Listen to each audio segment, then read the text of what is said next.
Assalamualaikum warahmatullahi wabarakatuh. Alhamdulillahirabbil alamin.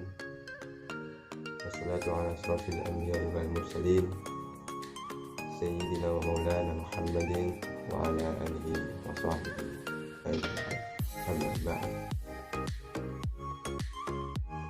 Kali ini kami akan membahas tentang perintah menuntut ilmu menurut Islam. Sebagai manusia yang dibekali akal, sudah menjadi kewajiban kita untuk memanfaatkan akal tersebut dengan mencari ilmu.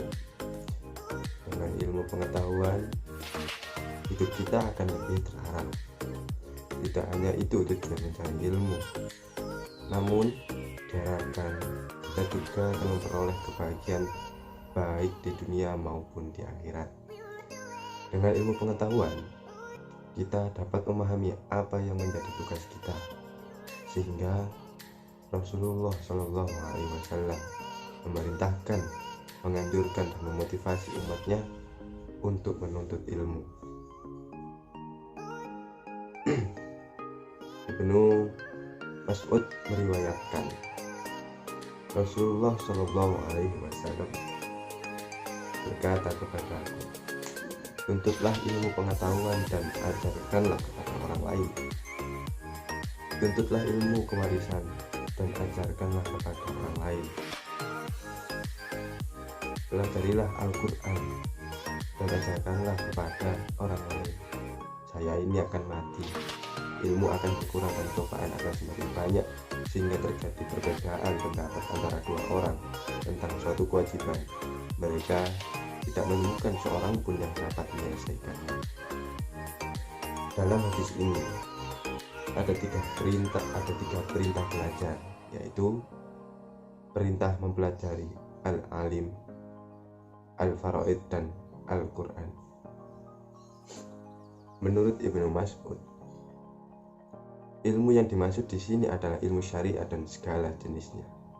Al-faraid adalah ketentuan-ketentuan, baik ketentuan Islam secara umum maupun ketentuan tentang harta warisan. Mempelajari Al-Quran mencakup menghafalnya. Setelah dipelajari, ajarkan pula kepada orang lain supaya lebih sempurna. Beliau memerintahkan agar sahabat mempelajari ilmu karena beliau sendiri adalah manusia seperti manusia pada umumnya. Pada suatu saat, beliau akan wafat. Dengan adanya orang mempelajari ilmu pengetahuan itu tidak akan hilang. Perintah menuntut ilmu yang disampaikan oleh Rasulullah Shallallahu Alaihi Wasallam sejalan dengan perintah Allah dalam Al-Quran. Dalam Al-Quran temukan ayat-ayat yang bermaksud perintah menuntut ilmu pengetahuan dan petunjuk-petunjuk tentang urgensi ilmu pengetahuan itu. Quran surat Al-A'raf. Bacalah dengan menyebut nama Tuhanmu yang menciptakan. Dia telah menciptakan manusia dari segumpal darah. Bacalah, dan Tuhanmu lah yang maha pemurah, yang mengajar dengan perantara kalam. Dia mengajarkan kepada manusia apa yang tidak diketahui. Ayat ini dapat dijadikan sebagai alasan bahwa ilmu pengetahuan itu penting karena kehidupan manusia. Allah memerintahkan agar manusia membaca sebelum memerintahkan melakukan pekerjaan dan ibadah yang lain. Ayat ini juga menunjukkan karunia Allah SWT kepada manusia, sebab ia dapat menemukan kemampuan belajar bahasa. Tambahan lagi, manusia juga dapat mempelajari baca, tulis, ilmu pengetahuan, keterampilan yang beragam, petunjuk dan keimanan, serta hal-hal yang tidak diketahui oleh manusia sebelum diajarkan kepadanya. Oleh karena itu, kita sebagai manusia yang dibekali dengan akal yang sehat, fisik yang masih kuat, alangkah baiknya kita menuntut ilmu sampai ke kecil. Banyak hal yang tidak kita ketahui, banyak hal yang kita masih awam dengan ilmu tersebut. Maka sebagai kewajiban manusia yang berakal, marilah kita sama-sama untuk menuntut ilmu sehingga kita memiliki pegangan untuk minimal untuk diri kita dan keluarga kita. Kemudian yang kedua, perintah mengajarkan keterampilan kepada anak. Pendidikan merupakan hal yang sangat penting untuk membentuk karakter pada manusia. Untuk membentuk karakter yang baik, pendidikan diberikan kepada manusia sejak masih anak-anak, bahkan sejak dalam kandungan. Pemberian pendidikan tidak dilakukan dengan sembarangan, namun harus disesuaikan dengan keadaan anak baik dari kondisi fisik maupun mental. Dengan pembekalan yang tepat, ketika waktunya tiba, seorang anak akan siap terjun di dalam tengah masyarakat. Pemberian bekal pendidikan sendiri kepada anak sepatutnya disesuaikan pula dengan kemampuan dan juga minat pada anak.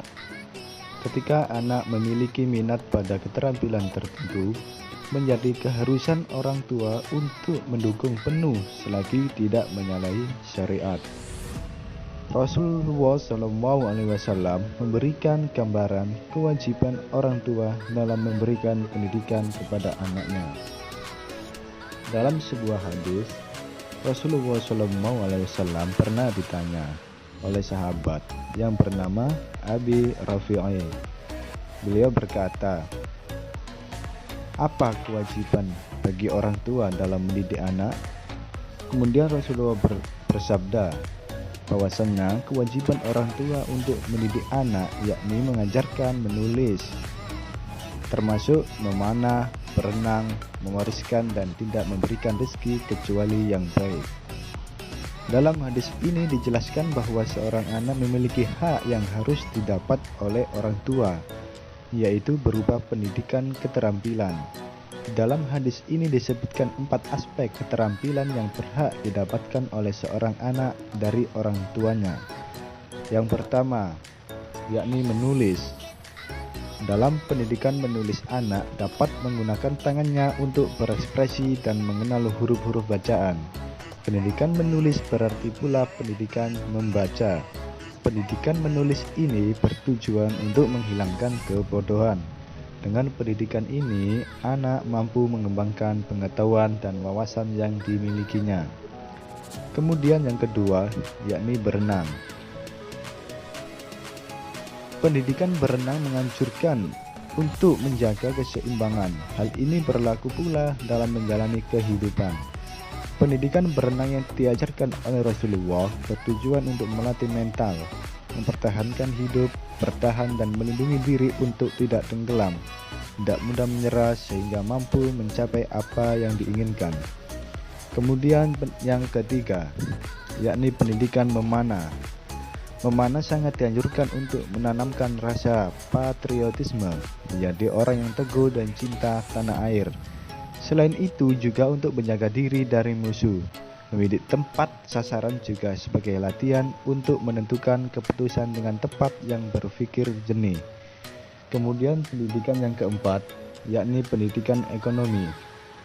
Orang tua haruslah memberikan rezeki yang halal bagi anak, karena apa yang diberikan pada anak akan mempengaruhi terhadap keadaan serta karakter anak di masa yang akan datang. Dengan rezeki yang halal, cenderung seseorang akan terarah pada kebaikan. Begitu pula sebaliknya. Kecakapan-kecakapan tersebut dapat digunakan oleh anak dalam menghadapi cobaan dan kesulitan.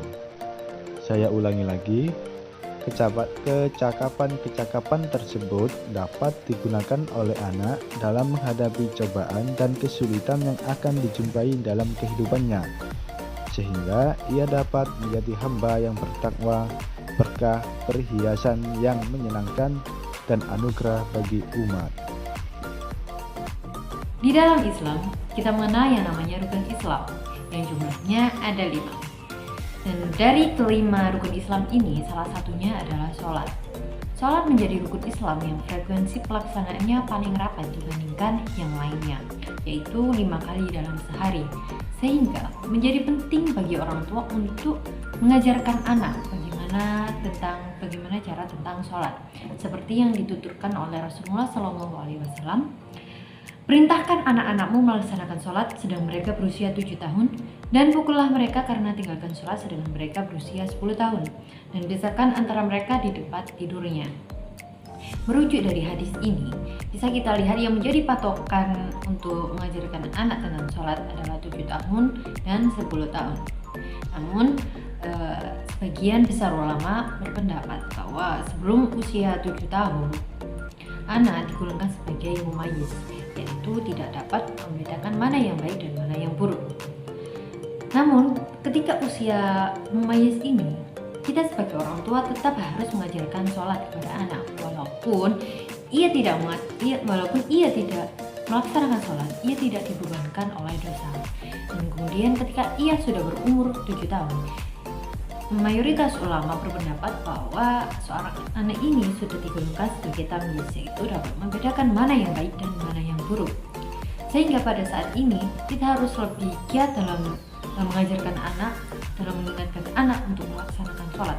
Tapi pada usia ini tetap seorang anak walaupun tidak melaksanakan sholat, ia tidak dibebankan dosa.